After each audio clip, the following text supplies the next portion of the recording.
qoysaska badan 240 oo xoolo-dhaqatadii abaaraha ku cayrtoobay oo ku nool duleedka magaalada Adhicadeeye ayaa helay gargaar raashin oo ay siiyeen hay'adaha kala ah hay'adda qaxoontiga iyo barakacayaasha ee Somaliland iyo hay'adda Nadhfo.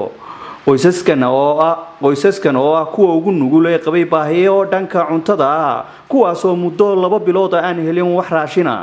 deegaankana ku sugnaa. ugu horeyn waxa halkaasi ka hadlay Siciid Cabdi Gaboobe oo ah agaasimaha hay'adda qaxoontiga iyo barakacayaasha ee Somaliland kaasoo deeqdaasi ku wareejiyay xogayaha dawladda hoose ee degmada Laascaanood Cabdiraxmaan Khadar Maxamuud.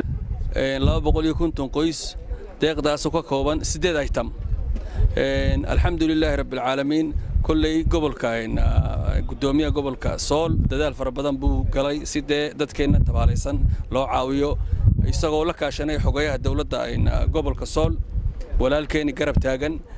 alxamdulillaah rabbil caalamiin waan weegaynaa kullay baahidu inta ka badan tahay.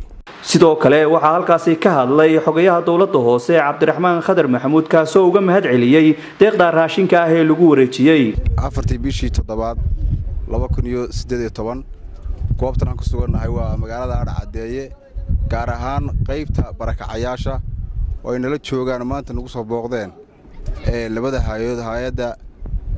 barakacayaasha qaxoontiga ee qaranka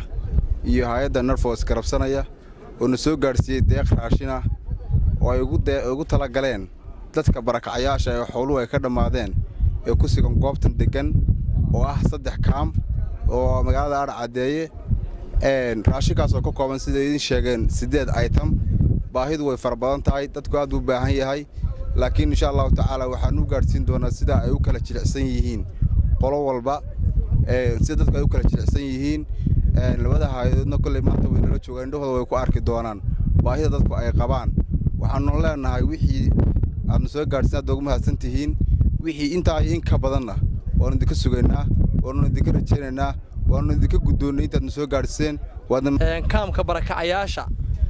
degmada Adhicadeeye waxay ugu sugan xogayihii fulinta dawladda hoose degmada Laascaanood odayaashii deegaanka sarkaal ka tirsan hay'adda maareynta aafooyinka saxaafadda madaxa banaan ku dawladgaaba waxaan ku salaamayaa assalaamu calaykum waraxmatullaahi wabarakaatu inta dabadeed sida muuqata ama arki doontaan waxaanu qaybinaynaa raashin ka kooban 8 qaybood oo ay ku soo deeqday dawladda Imaaraadku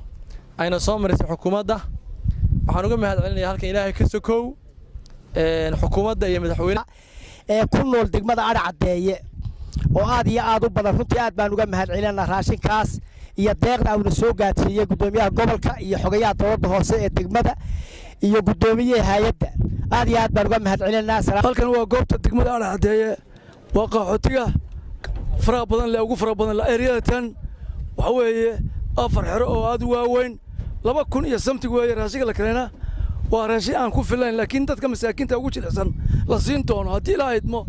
waxaana nagu soo wareejiyay barasaabka gobolka Sool iyo guddiga la socday iyo guddiga masiibooyinka abaaraha la socday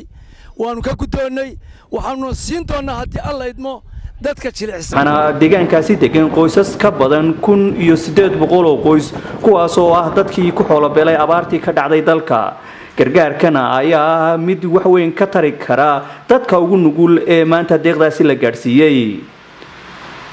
Farax Dubad Goobjoog Laascaanood.